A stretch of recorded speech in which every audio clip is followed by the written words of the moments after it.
Welcome to Grow Fast, Grow Smart, the PI Playbook by Accelerator, the podcast exclusively designed to help personal injury law firms reach their full potential and serve their clients better. Let's jump in. Hey everybody, welcome to the PI Playbook by Accelerator. I'm James Peltier, a partner at Dudley DeBosier.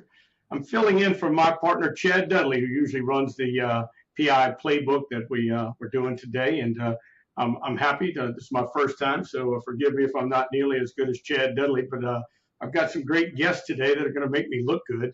One of them is my other partner, Steve DeBosier. Steve DeBosier with the LSU shirt on. Tell everybody hello.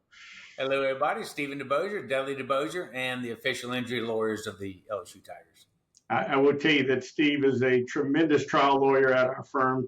I get to work with him on cases, and I learn from him every day. And so this ought to be a place for everybody to learn. Whenever I'm listening to Steve, I learn a little bit more. Also have a very good friend of mine, also Mr. Mike Bottaro of the Bottaro Law Firm. Hello, Mike.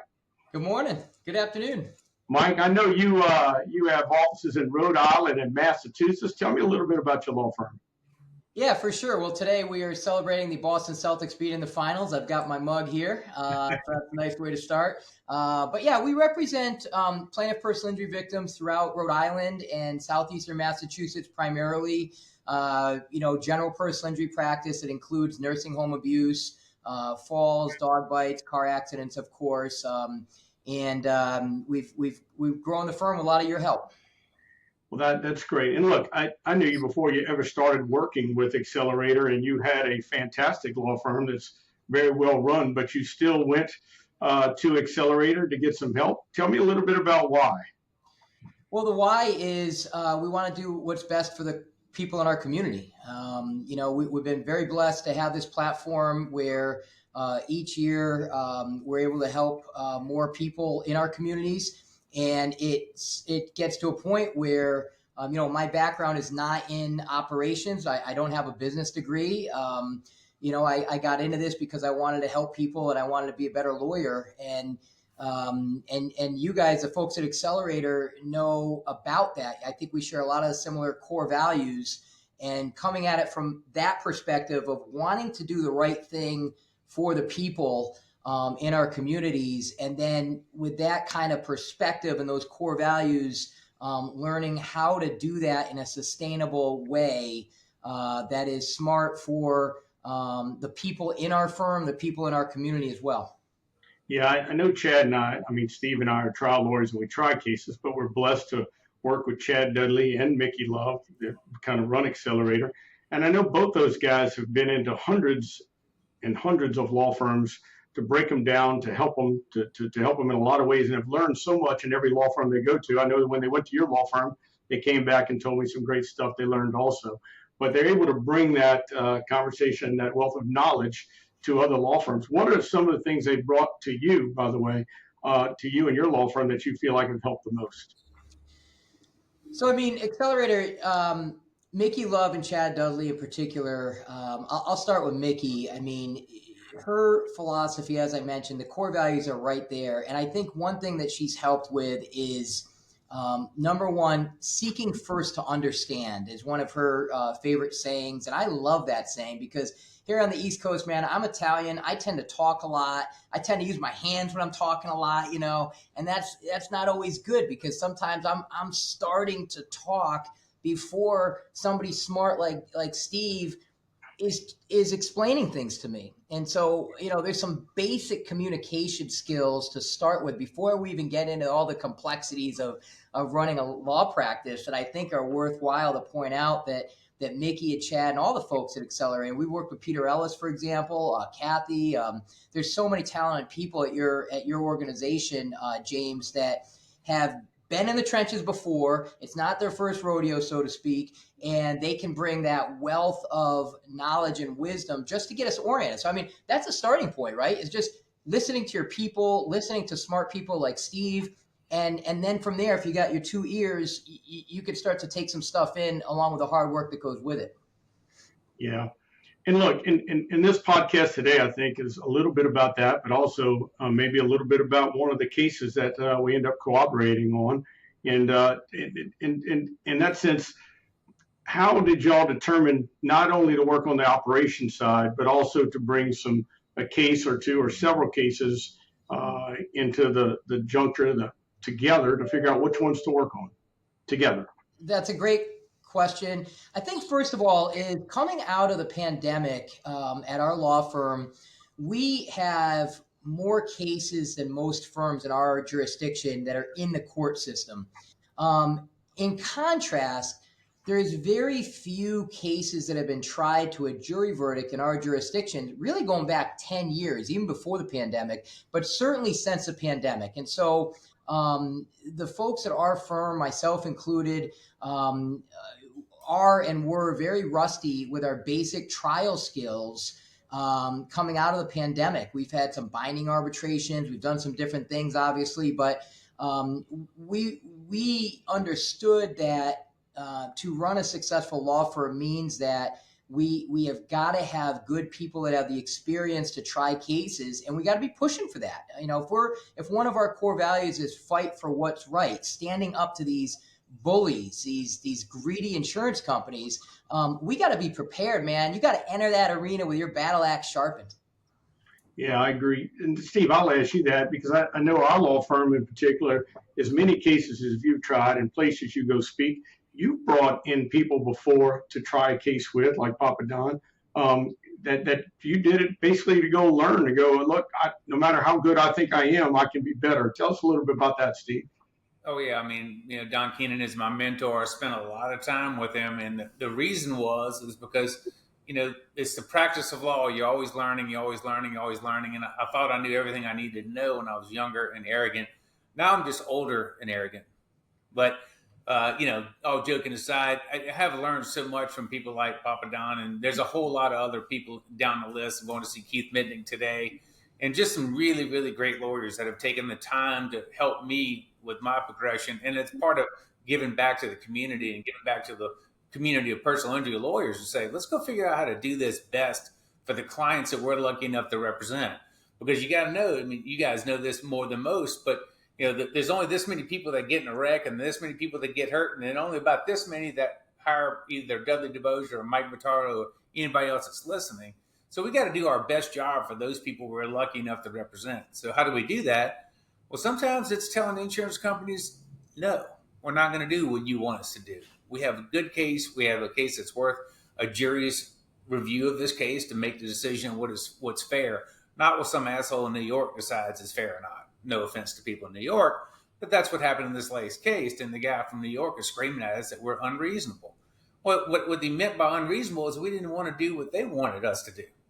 And Mike and the client and their team said, no, we're not going to do that. We're going to go try this case and go figure out what's fair. In this case, I'll get in a little bit, but I kind of think I know the answer to this. But every case that's worth some money isn't necessarily one that is a great case to try. Steve, tell us a little bit about case selection. When you're picking the best cases to try, what are you looking for in a case? And I know you and Mike came up with this together and found a couple cases, this one in particular, but what is your guideline of what you're looking for when you try to decide what cases you want to try? That's a great question, James. October 2013 is the month and the year of which I decided I wasn't going to try the cases that the insurance company wanted me to try. I wanted to try the cases I wanted to try, which is simply this, is I'm a math guy. And so the formula is this. You got to have a bad defendant that did bad, nasty things, and you got to have a worthy plaintiff. And you add those two together, you have a just verdict where you get full justice for your client. So when I'm looking for cases, most people that come to me and say, let me tell you how hurt my client is. That's part of the equation. But every time somebody tells me that, my question is, what and how and why did they get hurt?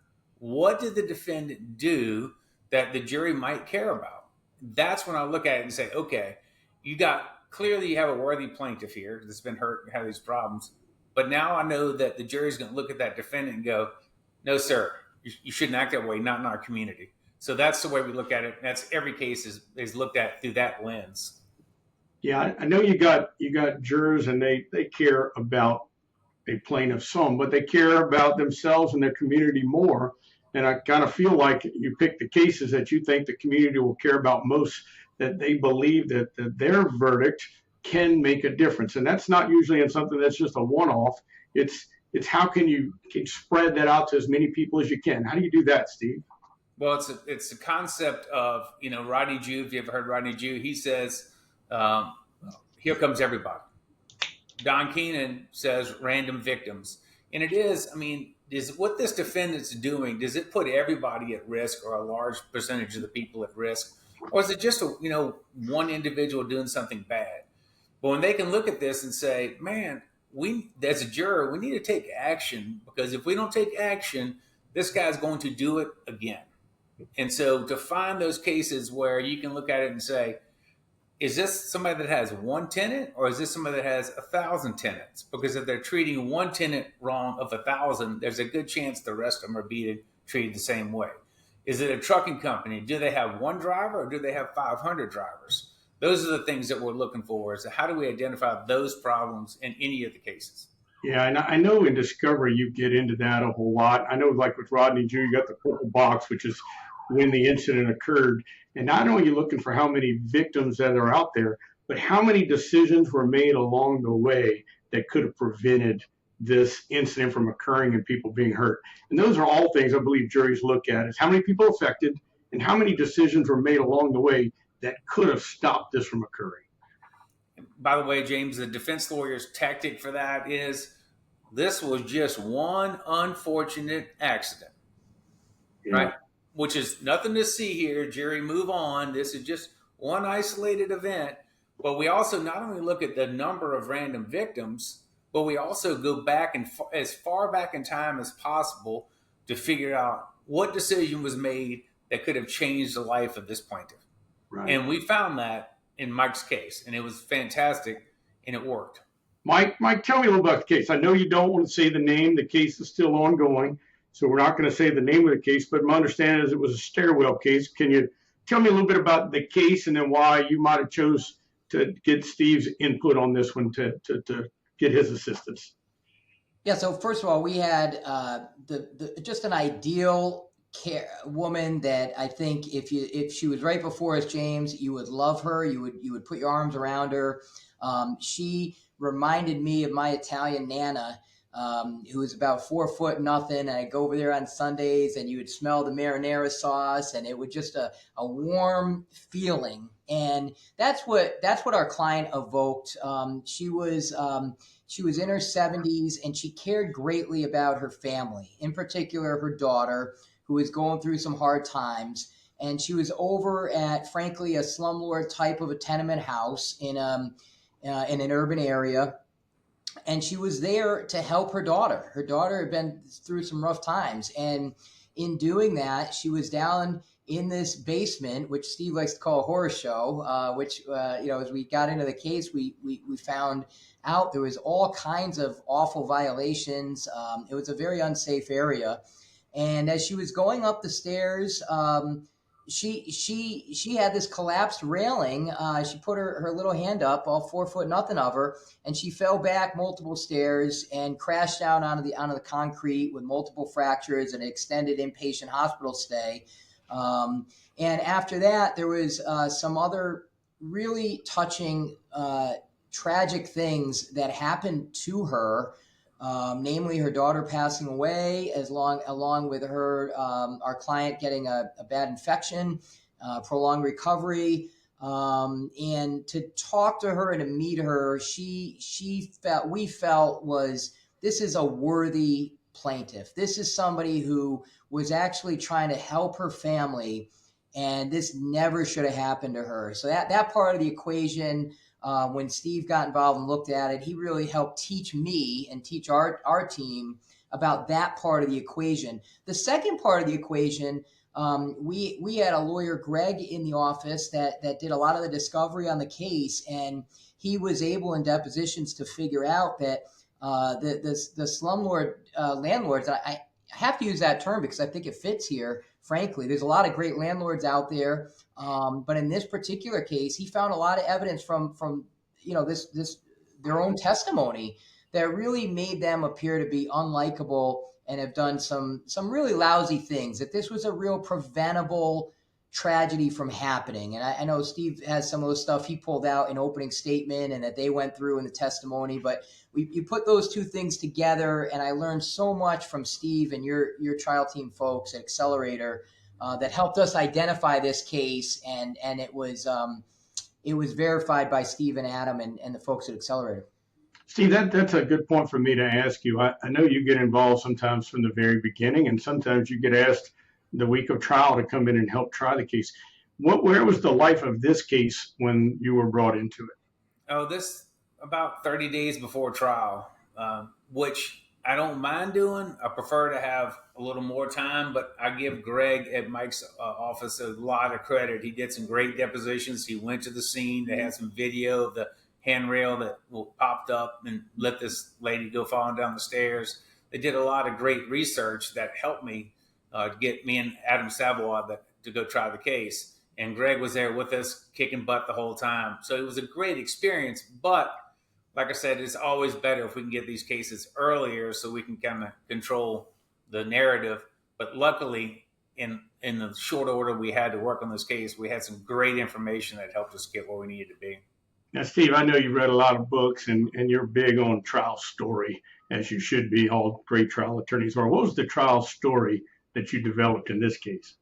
So, Mike touched on it a little bit. We had a very worthy plaintiff. So we had that part covered, right? The other part is there a bad defendant, right? And the defendants were trying to paint these people as, poor, trying to make a living, immigrants that were doing the best thing. But what we found out was a couple of things that just shocked the conscience of the jury, which was simply, first, 20 years before this lady fell, they were supposed to get a permit to build these stairs. They ripped out the old stairs and put in new stairs. And they chose not to get a permit. And what happens when you don't get a permit, they knew this, was that the house isn't inspected. And so they never had anybody from the city even know that they built these stairs that were, as Mike pointed out, I called it straight from the nightmare on Elm Street. When you looked at these stairs, it was pretty terrible. Freddy Krueger's coming down these stairs. And so we looked at that and said, this guy made the decision to violate all these safety codes, either intentionally or unintentionally, by hiding it from the city. And then it got worse. This guy, believe it or not, had the washing machine and the dryer for 6 units at the basement. And the machines were coin operated. And that doesn't seem like much of a thing until you start thinking about all these things this guy did to avoid responsibility and avoid building something safe. So this is what he did. He put in there by himself 6 light switches that controlled 6 light bulbs above the washer and dryer. And the reason why I did that is if you're in unit 1, you had to turn on light switch 1, or you could turn on any one you wanted, but you were billed for that, and he wasn't billed. And when the jury heard that, they all just stared him down like, you got to be kidding me. You want me to pay for the lighting? And so in addition to that, there were 6 lights in a row above the washer and dryer in this basement, and that was it. And 2 of them were missing from number 2 and number 4. So if you were in apartment number 2, you had to use somebody else's electricity, but it wasn't to be his. And so it was like that for years. And these tenants just put up with this shit. It was unbelievable to me. But when the jury found out this guy set it up this way for years back, remember we talked about going way back? 20 years it's been set up like this. And then this guy, slumlord is what Mike's calling him, and I don't disagree, set this lady up for a trap and then left it like this for years. Even at the time of trial, it was still like this. It's unbelievable. He was basically saying, I don't give a shit what this jury does. Steve, when you say like this, describe the stairs and the railing that led to this problem or this injury. Probably should, if I had some more time, add some pictures to it, but it was phenomenal. I mean, this rickety set of stairs had a handrail attached to 2 points, which is a violation because once one side breaks, there's nothing else to hold it up, which is exactly what happened here. The stairs were all uneven, different sizes. The door at the top, when you walk up with your clothes from the washing machine, the door opened into the stairs. So if you can imagine walking up a set of stairs, grabbing the door and pulling it to you, you have to back up and you got to grab the rail, which doesn't work. And so I kept thinking, what's worse? having no handrail at all or having a handrail that fails when you grab it. Well, I think the jury knew. They were like, holy crap. When you have a handrail that doesn't work because it fails, that's the worst possible scenario. So this whole set of stairs, there was probably 7 or 8 code violations. And he had the wires from those magical light switches running on the outside of the wall behind the handrail. So you had to reach around this small handrail where your fingers were entwined in the power lines to the electricity for the lights.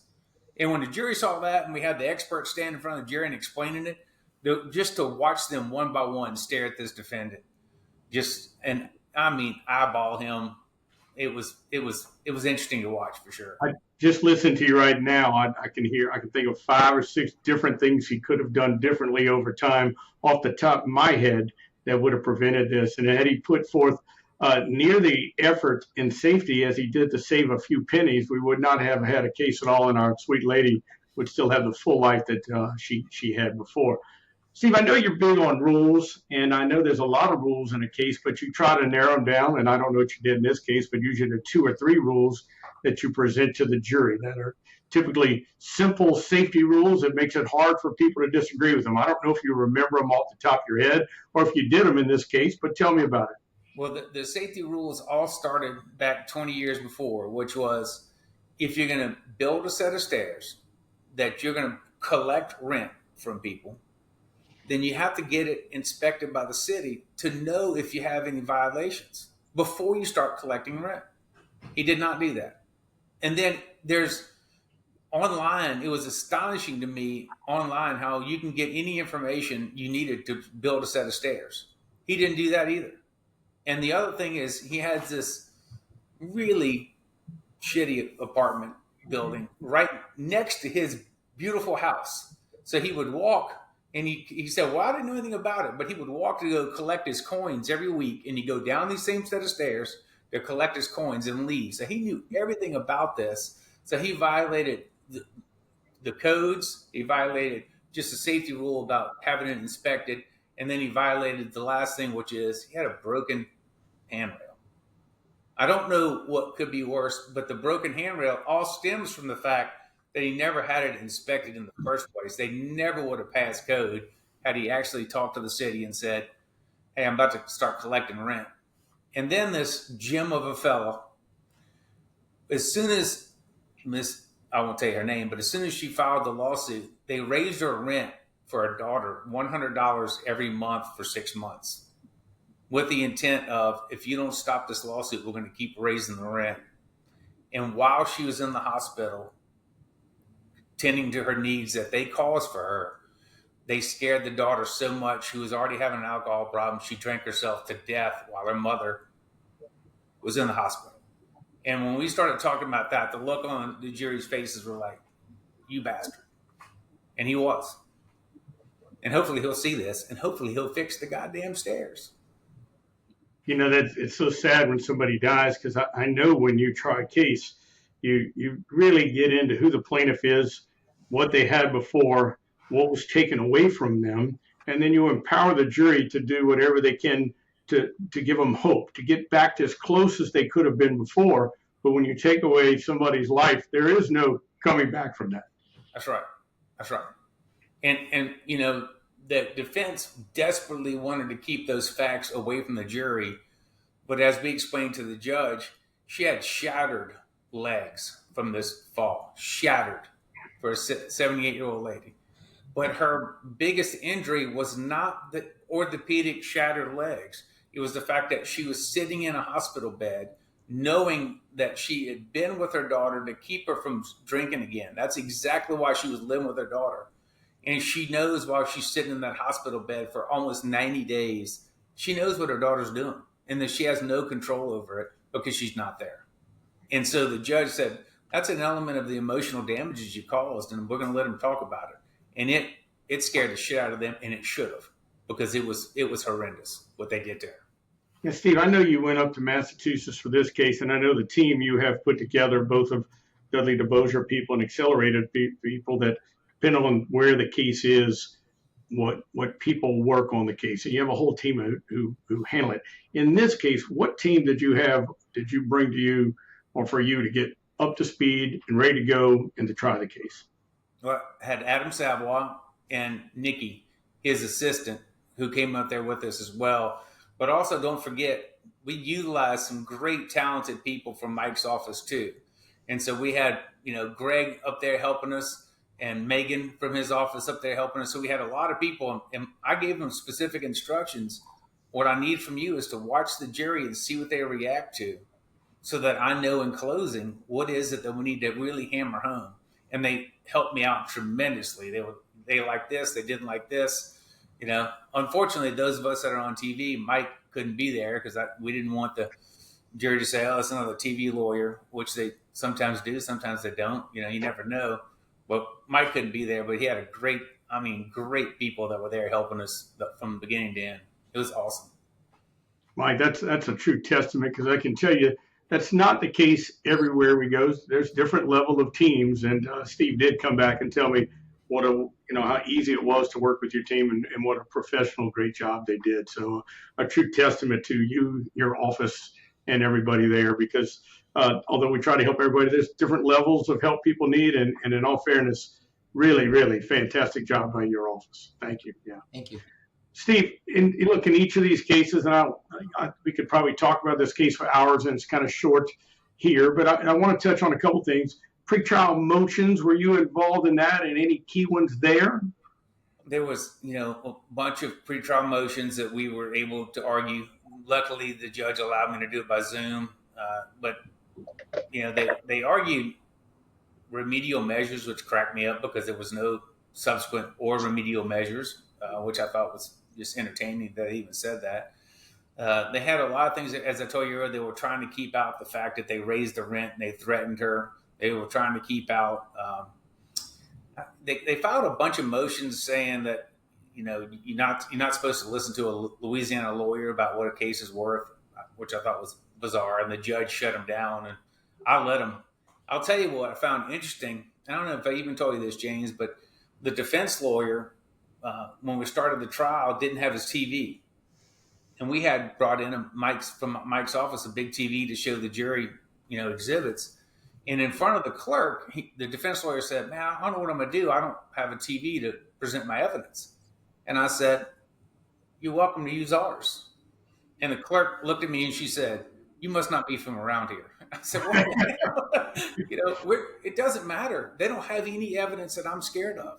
We're going to kick their ass no matter what. So feel free." And he couldn't believe it. He was like, "I don't understand how y'all act that way." I said, "What are you scared of? We're just here to give the jury the truth." And every time I told him that made him incredibly nervous. Every time he'd complain about something, or the judge, I said, "Judge, we just want to give him the truth. That's it." And Steve, I can't agree with that more. Everybody's like, "We've got to tell our story." But there's no our story here. Their story. There's one story, and right. we've got to tell it the way it is, because hopefully we're on the side of right each and every time. And the simpler we can make it to break it down each time of what the true story is, the better off we are for a jury. Yeah. I'd like to say, James, that's one thing that was really reinforced by your team, Steve's team, is finding the simplicity. A lot of times the insurance companies and their lawyers are trying to muddy the waters. And, for our younger lawyers and our team here to have that confidence to really come in and just, tell it straight, because there's the truth. There is such a thing as the truth. It's a noble profession. It really is. And not to get bogged down in this muddying of the water and take the eyes off the ball, so to speak. It was a tremendous learning lesson that was reinforced by all your folks. It was really appreciated. I know we do an exercise where we put all the good facts on one side, and then the facts we may not think are so good on the other side. But each one of those, you have to try to find a way to turn it in to either neutralize it or make it a fact for you, right? Because they're facts of the case one way or the other. And I know Steve, as well as anybody, has a way of looking at things in a way of, all right, how do we neutralize them or show it in a way that's good for us, and make sure we get it out first, where it's ours and not theirs to present. Steve, did you have any of those in this case? Oh, absolutely. I mean, I'll tell the story on myself and a friend of mine, who I won't tell you who it is, but we were having in a conference speaking to a couple hundred people, and somebody said, "Well, how do you make things simple?" And she said, "Well, ask Mr. DeBosier over here. He's not smart enough to make it complicated." So I said, "Well, that must be a compliment in there somewhere." But it's really true. As lawyers, and this is straight from Rodney Jew and Amy Hall that works underneath them. We have the horrible part of knowing too many facts. With the knowledge we have of every case, and to be able to whittle it down. Mark Twain is what the term I use. Is to whittle it down to figure out what's really important. And then what we do is we take, let's say, 5 to 10 facts, and then go to a focus group and say, what is important? What is it that your hair's on fire because this person did it? And for the focus group, they were furious that this guy built these stairs without getting a permit and getting it inspected. Everything else flowed from that. And once we got there, we knew, holy goodness, this is what this case is about. It's not any more complicated than that. And they talked about codes and what number and Massachusetts state code, AST. Jury didn't give a shit about that. It was simply, was it supposed to be this way? No. If you had told them about it, would it be this way? No. That was it. Now, Steve, I'll try to do this in kind of the order, but or Mike, you may be able to tell me, I don't know, what was the offer before we got involved in the case? Do you know? $60,000. All right. And then can somebody tell me, was there any progression of offers along the way up until trial? Oh yeah. When the good folks got involved, Steve and Adam, etc., all of a sudden we're maybe a week or so out from trial, and we're getting a high 6-figure offer on the case, and I'm like, wow, our case got a lot better in the last 30 days. I wonder what just happened here. And then from there was a lot of hilarity and frustration. Very interesting. It was a real, for me, look inside of how I'll use the word evil insurance companies can be, because they should have known.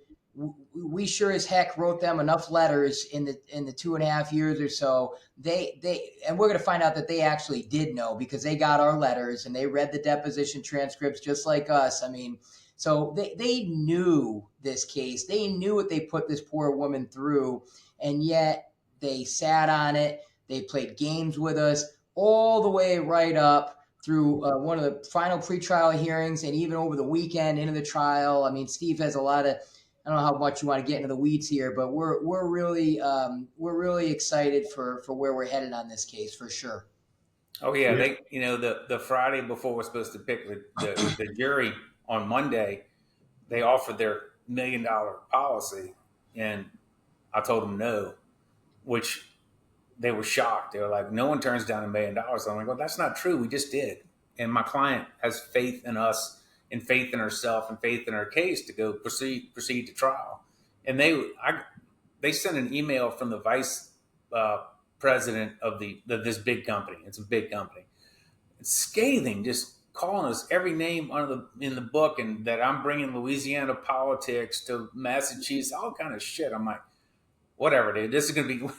Adam and I joke, we're like, this is a great letter to put exhibit number 1 on the bad faith case on the back end of this thing, of this nasty letter from this guy.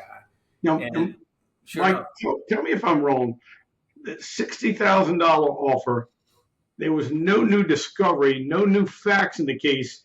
You just called their bluff and said, step up to the plate, big boys, let's try the case. And that offer went from $60,000 to high 6 figures with no new evidence whatsoever. Well, yeah, first of all, not only that is true, but each way in the progression of discovery throughout this case, we believed in this case from the beginning. And we had marked this case down, put an asterisk around it, circle it with a red marker. And throughout the case, under Massachusetts law, we were sending them directly to the insurance company and the defense lawyer. We were sending them letters saying, hey, what are you guys doing? We had no money on the table. They refused to negotiate. They refused to talk settlement. They didn't offer us one red penny for about, I don't know, 2 years, 2.5 years. And you're 100% right, James. Somewhere towards the end of discovery, they made a nuisance value settlement offer of $60,000, like as if we were bothering them in some way. And discovery was closed. They had our building inspector expert report that listed a whole bunch of building inspection violations. They had our medical expert reports. They had their own client's deposition testimony. They had our wonderful client's deposition testimony. They knew the whole enchilada, okay? And they sat on it, and I was like, oh, wow, this is unusual, I would say. But maybe not for some of these insurance companies, because they don't think anyone's going to stand up to them. And I'm just so pleased that we had your help to be able to do that. Now, Mike, Steve told me y'all did a great job of lawyering and papering up the file and laying out the offers and the fact that they didn't respond properly. And because of that, I think you're going to potentially on the back end be able to collect a good bit more money. I know they got some rules that we don't have in Louisiana that I love in Massachusetts, but by them not doing the proper thing, what are the damages that you may be able to collect on because of that? So we're in Massachusetts, so we have bad faith codified by statute, and those laws allow us to get a multiple of the judgment that's been entered, that's public record, that Steve and Adam are gonna work on as we move forward on this thing, to send a message to this insurance company that you can't do business this way in the Commonwealth of Massachusetts. Steve, where did y'all get in the trial? How far along? And then tell me the outcome. So we made an offer to get the insured off the hook. They've got some of the best bad faith laws I've ever seen in Massachusetts, not just for the insured, but for a third party like our client. They have to treat them right as well. So we made an offer to them that they would pay their policy limits plus judicial interest of $250,000. They said, no, we're not going to do that. And then when we put on the expert and I stood next to the insured slumlord and walked through what this guy had done, all these defendants wanted to do was get this case done before their insured had to take the stand. He did not want to be anywhere near that witness stand after this jury was glaring him down. And so ultimately what they agreed to do was reach a stipulated judgment of $2.25 million, so he didn't have to take the stand. So we agreed to a stipulated judgment. The judgment was very important to us because the judgment is what they use in Massachusetts for the damages for the bad faith action, which we believe is a very clear bad faith in the fact that they offered $60,000 and then agreed to a stipulated judgment of $2.25 million 30 days later. And so the damages are double the judgment, which is $4.5 million, up to 3 times the judgment, which is $6.75 million. So when they're done, there's a very good chance that this insurance company, if things go the way we're hoping, based on their actions, that they're going to pay Miss Vicky, don't want to say her name, about $10 million. And that's a big deal from $60,000.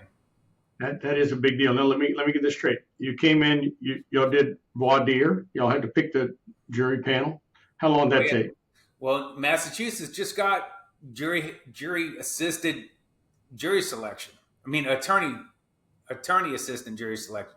And so for 6 hours, I met all 62 of our potential jurors. One at a time? One at a time. And it was one of the oddest things because you're up at the bench and I'm talking to them and I'm asking, how they're doing. How's the mom and them? I want to know what this person's like. And the defense lawyer asked the same question of each person. Are you going to use your common sense or are you going to let this evil guy from Louisiana tell you what to award in this case? And the judge tried to stop him. I said, no, let him go. They hate him. And they did.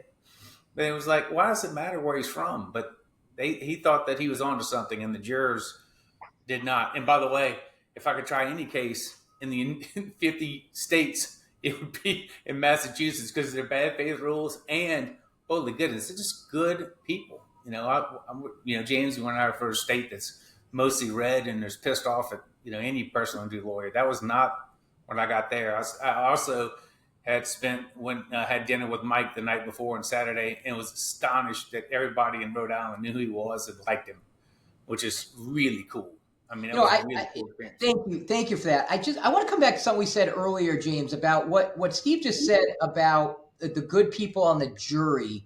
One of the frustrations post-pandemic in our jurisdiction is the lack of jury trials. And so if I could encourage any of the lawyers listening to this, in the sense that when we are forced into arbitration, and hopefully we try not to do this, to go to mediation, running of the bulls, for example, but how many times do we get beat down by so-called mediators or so-called arbitrators who say to us, well, jurors are unfriendly in this jurisdiction. Even Steve heard that in Massachusetts. Well, we're conservative here and all this. We hear that all the time. But, I just praise God for the faith that we had in this case, because that's not true. We do have good people in our communities when you have a worthy plaintiff and a bad acting defendant, as Steve pointed out at the beginning of the show.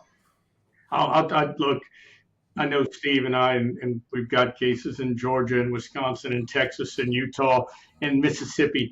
And I do hear the difference in the juries. And most of the time you hear why your jury is more conservative than the other wherever you are, or the rules aren't there.